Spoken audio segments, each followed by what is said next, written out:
world that India will attack. I had said that in my press conference, and that is exactly what has happened because India is the aggressor. Without any evidence, they wanted to create an atmosphere.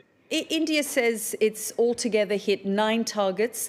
They've said that they were focused, they were measured. They've described this as hitting terrorist infrastructure. You say it is not terrorist infrastructure, and you will give access to international media as well as local media to be able to access those sites. I know you said you were going to take them there tomorrow, but in the past, when we have seen these sorts of strikes, the Pakistanis have shied away from giving access.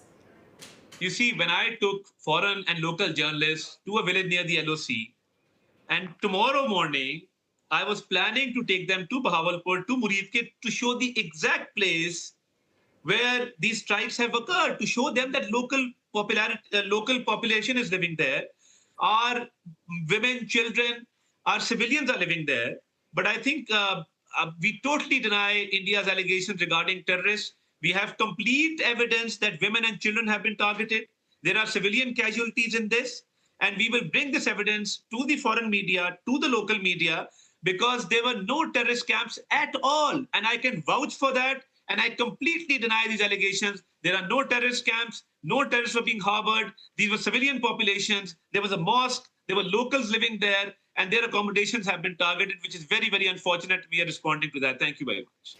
In 2019, Pakistan shot an Indian plane and a military jet, and they captured an Air Force pilot. They returned the Air Force pilot, and that de-escalated the situation. This time round, India has launched the airstrikes not in Pakistani airspace. How do you think the situation might de-escalate now in this situation? I think it's an ongoing situation where they've attacked and we are responding. Let's see how it turns out. Thank you for your time. I'm grateful that you took my position. Very kind of you. Thank you very much, Minister. We're grateful that you've joined us here on the programme. Thank you. Bye-bye. Gillian, we were speaking there to the Federal Minister for Information, Atta Tarar, who said that Pakistan will now respond and they are seeking peace, but they cannot now, now that India has